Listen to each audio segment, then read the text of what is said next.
नमस्कार विद्यार्थी मित्रांनो, स्टडी एम पी सी चॅनलमध्ये आपलं पुन्हा एकदा स्वागत. विद्यार्थी मित्रांनो, आज आपण महत्त्वाचा टॉपिक महाराष्ट्रातील कृषी भूगोलासंदर्भातील परीक्षाभिमुख पाहणार आहोत, ज्यामध्ये महाराष्ट्रातील जी काही महत्त्वाची पिके घेतली जातात त्याचा आढावा आपण परीक्षाभिमुख पाहणार आहोत डिटेल्समध्ये. सो लेक्चर खूप इम्पॉर्टन्स आहे, मिस करू नका. लेक्चर सुरू करण्याअगोदर जर तुम्ही चॅनलला नवीन असाल स्टडी एम पी सी शेजारी दिसणाऱ्या सबस्क्राईब नावाचं जे लाल बटन आहे त्याला क्लिक करून ठेवा आणि शेजारी बेल आयकॉन प्रेस करून ठेवा, जेणेकरून अशाच प्रकारच्या किंवा येणाऱ्या पुढील लेक्चरची अपडेट तुम्हाला त्वरित मिळेल. त्याचप्रमाणे जर या अगोदरची लेक्चर तुम्ही जर पाहिली नसेल तर पाहून घ्या. त्याचीही लिंक मी डिस्क्रिप्शन बॉक्समध्ये तसेच आय बटनमध्ये उपलब्ध करून दिलेली आहे. यामध्ये आपण महाराष्ट्र भूगोल आणि वाहतूक व्यवस्था यामधील महत्त्वाची लेक्चर आपण अपलोड केलेली आहेत. ओके, सो आपण लेक्चरला सुरुवात करू. महाराष्ट्रातील जे शेतीचे प्रकार आहेत ते कोणकोणते आहेत?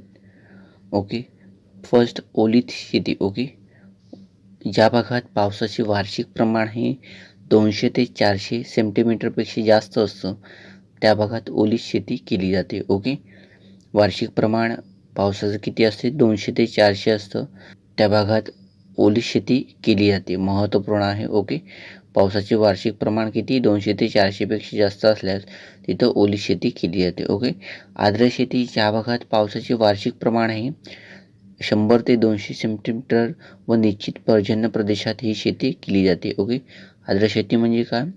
वर्षाला पाऊस हा 100 ते 200 सेंटीमीटर आणि निश्चित पर्जन्य प्रदेशात असणारा हा पाऊस आहे, त्या प्रदेशात ही आर्द्र शेती केली जाते. ओके, महत्त्वपूर्ण आहे. त्यानंतर बागायत शेती ज्या भागात पावसाचे वार्षिक प्रमाण हे 50 ते 100 सेंटीमीटर असते, जिथे पाणी पुरवठ्याची सोय असते तिथं ही शेती केली जाते. म्हणजे पावसाचं प्रमाण लिमिटेड असतं, त्यामुळे दुसऱ्या स्रोतांवर या भागात अवलंबून राहावं लागतं. ओके, सो जलसिंचन हा मार्ग असू शकतो.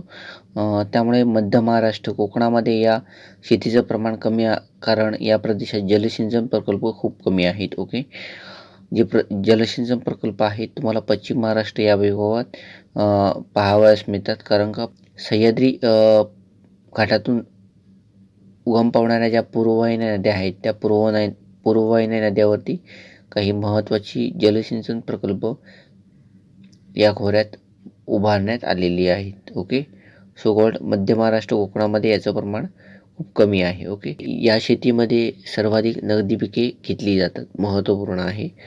पायऱ्यांची शेती डोंगराळ भागात पाहावयास मिळते, कारण डोंगर उतारावरती लहान लहान अनेक बांधून ही शेती केली जाते.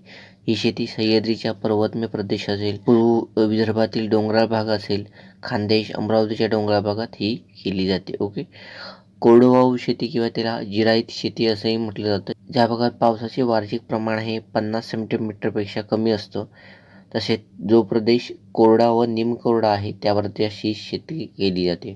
बहुतांश पर्जन्यछायेच्या प्रदेशामध्ये 50 सेंटीमीटरपेक्षा वार्षिक पावसाचे प्रमाण कमी असतं. ओके, सो कॉल्ड तो या शेतीमध्ये येईल कोरडवाहू जिरायत शेतीमध्ये, ज्यामध्ये सह्याद्रीच्या पूर्वेकडील प्रदेश यामध्ये सातारा, सांगली, सोलापूर, पुणे, अहमदनगर, बीड, उस्मानाबाद या जिल्ह्यांमधील ही शेती केली जाते. कोरडवाहू जिरायत शेती. ओके, स्थलांतरित शेती एखाद्या अरण्याचा प्रदेश साफ करून त्या प्रदेशात काही वर्ष शेती करतात व नंतर स्थलांतर करून दुसरीकडे शेती केली जाते. म्हणजे एखाद्या जंगलाचा एखादा भाग साफ करून त्या ठिकाणी काही वर्ष शेती केली जाते आणि काही वर्षानंतर तिथून दुसऱ्या जंगलामधील एखाद्या भागाकडे अशाच प्रकारची तिथं जंगल साफ केले जातं आणि त्यानंतर शेती केली जाते आणि पहिल्या याच्यामध्ये ती पडीक ठेवली जाते. त्यानंतर असंच सायकल सुरू होतं आणि त्यालाच आपण स्थलांतरित शेती म्हणतो. ही शेती तुम्हाला आदिवासी भागामध्ये पाहावयास मिळते. ओके, त्यामध्ये पालघर, ठाणे, नाशिक, धुळे, नंदुरबार, जळगाव, अमरावती, भंडारा, गोंदिया, चंद्रपूर, गडचिरोली या जिल्ह्यामध्ये केली जाते. महत्त्वपूर्ण आहे. शेती हंगामाचे प्रकार 2 आहेत, खरीप हंगाम आणि रब्बी हंगाम. एखाद्या पिकांची पेरणी जर जून जुलै महिन्यात होत असेल आणि त्या पिकांची जर कापणी म्हणजे जून जुलै महिन्यात पेरण्यात आलेल्या पिकांची जर कापणी ऑक्टोबर नोव्हेंबर महिन्यात होत असेल त्यास खरीप हंगाम असे म्हणतात. तर या खरीप हंगामात कोणकोणते राज्यात पिकं पेरली जातात? ओके, तांदूळ, ज्वारी, बाजरी, भात, मका, तूर, मूग, उडीद, भुईमूग, सोयाबीन, सूर्यफूल, तीळ व कपाशी ही प्रमुख पिके खरीप हंगामात घेतली जातात. महत्त्वपूर्ण आहे, लक्षात ठेवा. ओके, त्यानंतर रब्बी हंगाम. ज्या पिकांची पेरणी ऑक्टोबर नोव्हेंबर महिन्यात केली जाते आणि त्या पिकांची कापणी ही फेब्रुवारी मार्च महिन्यात केली जाते त्यास रब्बी हंगाम असे म्हणतात. ओके, पेरणी कधी ऑक्टोबर नोव्हेंबर महिन्यात आणि जिची कापणी आहे फेब्रुवारी मार्च महिन्यात केली जाते त्यालाच रब्बी हंगाम असे म्हणतात. या हंगामात राज्यात ज्वारी, हरभरा, आलू, जव, सरोस, चणा, राई, गहू, मटर इत्यादी पिकं घेतली जातात. ओके, हे झाले महाराष्ट्रातील शेतीचे प्रकार आणि शेती हंगामाचे प्रकार. आता आपण महाराष्ट्रातील प्रमुख पिके पाहणार आहोत. यामध्ये फर्स्ट आपण ज्वारी पाहू. हे पीक दोन्ही हंगामात घेतले जातं. एक पीक आहे जे की खरीप आणि रब्बी हंगामात घेतले जातं. या पिकाला जी तापमान जास्त तापमान लागतं, ज्यामध्ये 25 ते 30 डिग्री सेल्सिअस एवढं तापमान आवश्यक असतं. त्याचप्रमाणे पर्जन्याची आवश्यकता असते ती मध्यम पर्जन्याची आवश्यकता असते, ज्यामध्ये 40 ते 75 सेंटीमीटर पावसाची आवश्यकता असते. हे पीक अगदी रेताळ चोपण जमिनी सोडून बहुतेक सर्व प्रकारच्या काळ्या, मध्यम काळ्या, अगर दुमट जमिनीत घेतले जाते. महत्त्वपूर्ण आहे, रेताळ व चोपण जमिनी सोडून काळ्या, मध्यम काळ्या, अगर दुमट जमिनीत घेतले जाते. महाराष्ट्रात जे ज्वारीचं कोठार आहे ते सोलापूर जिल्ह्याला म्हटलं जातं. मोठ्या प्रमाणात उत्पादन हे सोलापूर जिल्ह्यामध्ये होतं ज्वारीचं महाराष्ट्रामध्ये, त्यामुळे ज्वारीचं कोठार असे म्हणतात. ओके, महाराष्ट्रात सोलापूर, बीड, नांदेड, पुणे, अहमदनगर, जळगाव, औरंगाबाद या जिल्ह्यात हे पीक घेतले जाते ज्वारीचं. ओके, ज्वारीच्या सुधारित जाती कोणत्या आहेत? फुले चित्र, फुले मोहिनी, फुले अनुराधा, CH1, CH2 आणि RSPV. रोगांचा प्रादुर्भाव कोणकोणते रोग यावरती पडतात? तर मावा, तुडतुडे, लालकोळी, खडखड्या, खोडमाशी, खोडकिडा हे महत्त्वपूर्ण रोग ज्वारी ह्या पिकावर पडतात. ओके, त्यानंतर गहू. हे पीक रब्बी हंगामातील आहे. या पिकाला मध्यम पर्जन्याची आवश्यकता असते, 40 ते 75 सेंटीमीटरची, आणि तापमान लागवडीवेळी जेव्हा लागवड केली जाते पिकाची तेव्हा 10 ते 15 डिग्री सेल्सिअस, तर कापणीवेळी तापमान हे 21 ते 26 डिग्री सेल्सिअस आवश्यक असते. हे पीक गाळ आणि चिकण मातीयुक्त 2 प्रकारच्या वाळू मिश्रित जमिनीत घेतली जाते. कोणत्या जमिनीत? गाळ आणि चिकण मातीयुक्त असणाऱ्या वाळू मिश्रित जमिनीत हे घेतले जाते. ओके, महाराष्ट्रातील पुणे, अहमदनगर, नाशिक, धुळे, जळगाव, परभणी, बुलढाणा, अकोला, वाशिम, अमरावती, यवतमाळ, नागपूर या जिल्ह्यांमध्ये हे पीक घेतले जाते. महत्त्वपूर्ण आहे. ओके, त्याच्या ज्या सुधारित जाती असतील त्यामध्ये कल्याण सोना, अजिंठा, HD 2189 त्याला सरबती असंही म्हटलं जातं या जातीला, आणि HD 4502 याला बक्षीस असं म्हटलंही जातं. ओके, रोगांचा प्रादुर्भाव कोणकोणते रोग यावर पडतात? तर तांबेरा, काजळी किंवा काणी आणि करपा हे 3 रोग महत्त्वपूर्ण आहे जे की गहू पिकावर पडतात. ओके, तांदूळ. देशात भात उत्पादनातील हरित क्रांतीची जी सुरुवात झाली आहे ती 1964मध्ये तायचुंग स्थानिक वड व 1966मध्ये IR8 या भात जातींच्या लागवडीद्वारे झालेली आहे. जी हरित क्रांतीची सुरुवात भातासंदर्भातील झालेली आहे ती 1964मध्ये तायचुंग स्थानिक वड आणि 1966च्या IR8 या भात जातींच्या लागवडीद्वारे झालेली आहे. हे पीक आहे जे उन्हाळी आणि खरीप हंगामातील आहे.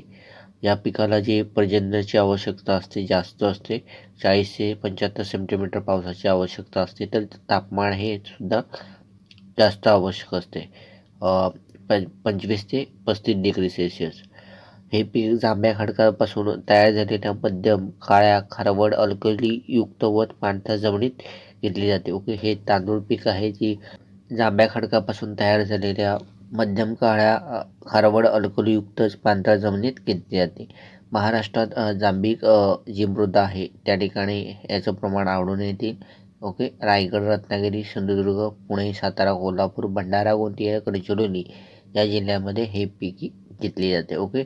सुधारित जाती कोणत्या आहेत? कर्जत 184, रत्नागिरी 24, जया, रत्ना, पांढरी लुसाई, घनसाळ, कृष्णासाळ, कामोद, आंबेमोहोर, जिनिया, कोळंबा हे महत्त्वपूर्ण जाती आहेत ज्या तांदळाच्या आढळून येतात. रोगांचा प्रादुर्भाव कोणकोणता होतो? करपा आणि पर्णकुजता. ओके. हे रोग तांदळावरती पडतात. ओके. बाजरी हे पीक खरीप हंगामातील. या पिकाला कमी पर्जन्य, जास्त तापमानाची आवश्यकता असते. हे पीक कमी कसदार जमिनीत सुद्धा घेतले जाते. क्षेत्राच्या आणि उत्पादनाच्या बाबतीत नाशिक जिल्ह्याचा प्रथम क्रमांक लागतो. महत्त्वपूर्ण आहे बाजरी संदर्भात.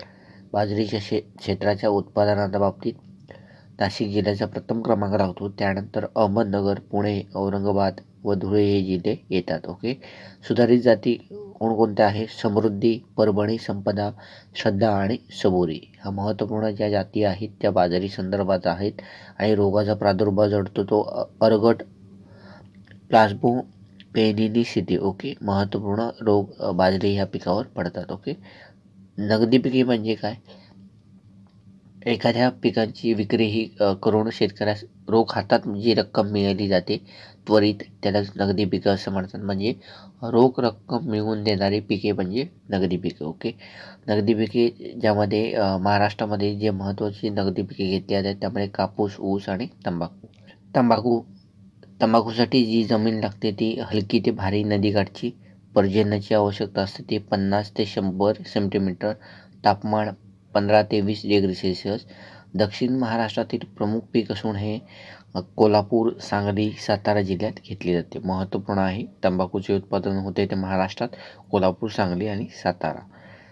कापूस जमीन काळी खचदार आवश्यक असते. पावसाची आवश्यकता 50 ते 80 सेंटीमीटर. तापमान जास्त आवश्यक 25 ते 35 डिग्री सेल्सिअस.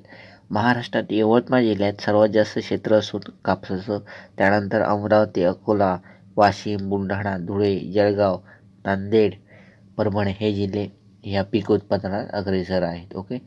भारतातील एकूण कापूस उत्पादनापैकी 16% उत्पादन महाराष्ट्रात होते. महत्त्वपूर्ण आहे हा आकडा. 16% उत्पादन एकूण भारताच्या उत्पादनापैकी महाराष्ट्रात होते. प्रमुख जाती कोणकोणत्या आहेत? लक्ष्मी, वरलक्ष्मी, धनलक्ष्मी, कंबोडिया, सावित्री, ज्योती, देवराज ह्या महत्त्वपूर्ण जाती आहेत. ते कापसाच्या आहेत. रोगाचा प्रादुर्भाव करपा, पांढरी माशी, तुडतुडे, फळकूज, मर हे महत्त्वपूर्ण आहेत. रोग कापसावर पडतात. ओके. त्यानंतर ऊस.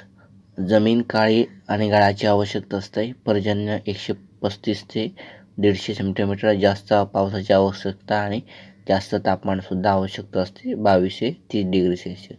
या पिकाला वर्षभर पाण्याची आवश्यकता असते. ऊस तोडीच्या वेळी स्वच्छ सूर्यप्रकाश असल्यास ऊसातील साखरेचं प्रमाण वाढतं. महत्त्वपूर्ण आहे. महाराष्ट्रात कोल्हापूर जिल्हा याबाबत अग्रेसर असून त्यानंतर अहमदनगर, पुणे, सातारा, नाशिक हे जिल्हे या पीक उत्पादनातसुद्धा अग्रेसर आहेत. प्रमुख जाती कृष्णा, संजीवनी, महालक्ष्मी, संपदा, शरद ह्या महत्त्वपूर्ण जाती आहेत ज्या ऊसासंदर्भात आहेत. आणि ऊसावर कोणकोणते रोग पडतात तर खोडकिडे, पांढरी माशी, उमणी, पाकोळी, काळी कीड. ओके. महत्त्वपूर्ण रोग यावरती पडतात. ओके. त्यानंतर कडधान्य कोणकोणती महाराष्ट्रात घेतली जातात? तूर. जमीन पोयटा आवश्यक असते. पावसाचं प्रमाण 70 ते 100 सेंटीमीटर. तापमान 21 ते 25 डिग्री सेल्सिअस.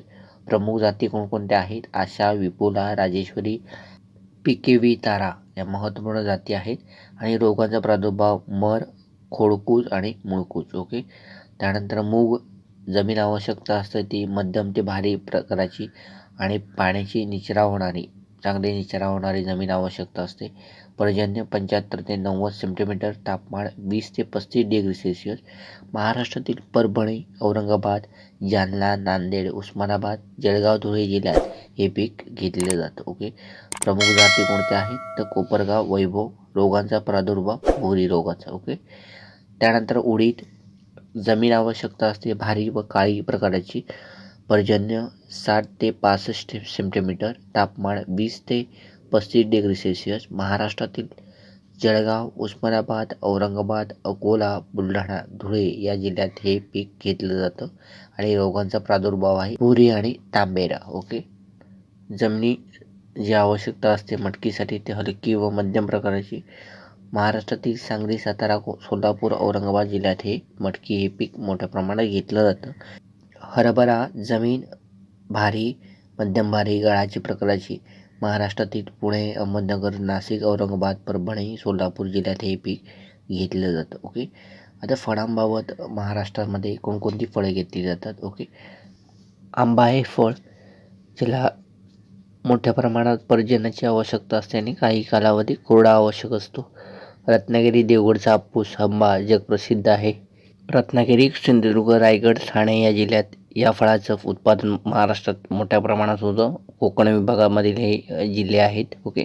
प्रमुख जाती आंब्याच्या कोणकोणत्या आहेत. हापूस, केसर, रत्ना, सिंधू, कोकण रुची, कोकण राजा, सुवर्णा, सम्राट, पायरी, लंगडा, वनराज ह्या महत्त्वपूर्ण जाती आहेत ज्या आंब्याच्या आहेत. रोगाचा प्रादुर्भाव भुरी आणि डायबॅक. ओके. त्यानंतर द्राक्ष उष्ण आणि कोरडे हवामान आवश्यक, तापमान 25 ते 35 सेल्सिअस, पर्जन्याची आवश्यकता 600 मिलीमीटरपेक्षा कमी. या फळासाठी नाशिक जिल्हा अग्रेसर असून त्यानंतर सांगली, सातारा, कोल्हापूर, पुणे, लातूर, औरंगाबाद या जिल्ह्यात या फळाचे उत्पादन घेतले जाते. सेडेलेस द्राक्ष हा प्रकार आहे. या प्रकारात महाराष्ट्र राज्य देशामध्ये अग्रेसर आहे. द्राक्ष निर्यात वाढीसाठी महाग्रेप संघ शेतकऱ्यांना मार्गदर्शन करतो. ओके. निर्यात वाढीसाठी द्राक्ष निर्यात वाढीसाठी महाग्रेप संघ शेतकऱ्यांना मार्गदर्शन करतो. पुण्याजवळ उर्ली कांचन या ठिकाणी या फळाचं संशोधन केलेलं आहे. ओके. प्रमुख जाती कोणत्या. थॉम्सन, सेडेलेस, तासे गणेश, सोनाका, माणिक, चमन, शरद, सिडेलेस आणि फ्लेम्स सिडेलेस. रेड ग्लोब हे महत्त्वपूर्ण प्रमुख जाती आहेत. ते द्राक्ष संदर्भातील आहेत. रोगांचा प्रादुर्भाव कोणता होतो. तो केवडा रोगाचा प्रादुर्भाव द्राक्षावरती पडतो. ओके. उबदार आणि दमट हवामान केळांसंदर्भात. तापमान जास्त, जमीन सुपीक व पाणी धरून ठेवणारी. भारतातील एकूण केळी उत्पादनापैकी 40% उत्पादन हे महाराष्ट्रात होते. या फळासाठी जळगाव जिल्हा महाराष्ट्रामध्ये अग्रेसर असून त्यानंतर धुळे, नंदुरबार, पुणे, सातारा, सांगली, कोल्हापूर या जिल्ह्यात या फळाचं उत्पादन होतं. प्रमुख जाती कोणत्या आहेत. बसराई, हरिसाल, लाल वेलची, सफेद वेलची, सोनखेड, बनखेड, लालखेड, राजेळी, वाल्ला ह्या महत्त्वपूर्ण जाती आहेत. ते केळ्यांच्या संदर्भात आहेत. कोणकोणते रोग पडतात. सिगाटोका, पर्णगुच्छ, जळका, जिरूट हे महत्त्वपूर्ण रोग केळी या फळावरती पडतात. ओके. संत्री 13 ते 37 डिग्री सेल्सिअस आवश्यकता, पावसाचं प्रमाण 370 मिलीमीटर, जमीन खोल व सुपीक आवश्यक असते. महाराष्ट्रातील संत्र्यांची नागपूर संत्रा ही जात अप्रतिम चवीमुळे जगप्रसिद्ध आहे. नागपूर जिल्हा संत्र्यांच्या बाबतीत उत्पादनाबाबत मोठ्या प्रमाणात प्रसिद्ध आहे भारतात पण. आणि महाराष्ट्रातील नागपूर, अमरावती, वर्धा, अकोला, यवतमाळ, वाशिम या जिल्ह्यात या फळाचे उत्पादन मोठ्या प्रमाणात घेतले जाते. मृगभर आणि हस्तभर. मृगभर असतो तो जून महिन्यात, हस्तभर ऑक्टोबर महिन्यात. हे या फळाचे हंगाम आहेत. ओके. दोन हंगाम आहेत, मृगभर आणि हस्तभर. प्रमुख जाती कोणत्या आहेत. नागपूर संत्र, किन्नो संत्र. रोगाचा प्रादुर्भाव डिंक्या आणि देवी. ओके. त्यानंतर चिकू. महाराष्ट्रातील घोडवडचे चिकू प्रसिद्ध आहे पालघर जिल्ह्यामध्ये. महाराष्ट्रात पालघर, ठाणे, रायगड, कोल्हापूर, सातारा, सांगली, पुणे, भंडारा, गोंदिया, चंद्रपूर, गडचिरोली, नागपूर या जिल्ह्यात या फळाचं उत्पादन मोठ्या प्रमाणात घेतलं जातं. रोग कोणकोणते पडतात तर फायटे, पाथोरा. ओके. मोसंबी. जालना, उस्मानाबाद, नाशिक, अहमदनगर, पुणे, सांगली, सोलापूर जिल्ह्यात या फळाचं उत्पादन घेतलं जातं. रोग पडतो डायबॅक. ओके. डाळिंब क्षेत्र म्हणजे कोणत्या जिल्ह्यामध्ये डाळिंब उत्पादन घेतले जातं तर सोलापूर. रोग तेल्या आणि सुरमा. सीताफळाबाबत बीड जिल्ह्यात उत्पादन घेतले जातं. अशा प्रकारे विद्यार्थी मित्रांनो आपण महत्त्वपूर्ण महाराष्ट्रातील अशी पिके परीक्षाभिमुख आपण कव्हर केलेले आहेत. जर तुम्हाला लेक्चर आवडलं असेल तर लाईक करा, कमेंट करा आणि जास्तीत जास्त विद्यार्थी मित्रांना शेअर करा, जेणेकरून अशाच प्रकारच्या लेक्चरची अपडेट त्यांना त्वरित मिळेल. त्याचप्रमाणे जर तुम्ही चॅनलला सबस्क्राईब केलं नसेल तर सबस्क्राईब करून ठेवा, जेणेकरून अशाच प्रकारच्या लेक्चरची अपडेट तुम्हाला मिळेल. आणि आपण इथंच थांबू, भेटू पुन्हा पुढील लेक्चरमध्ये.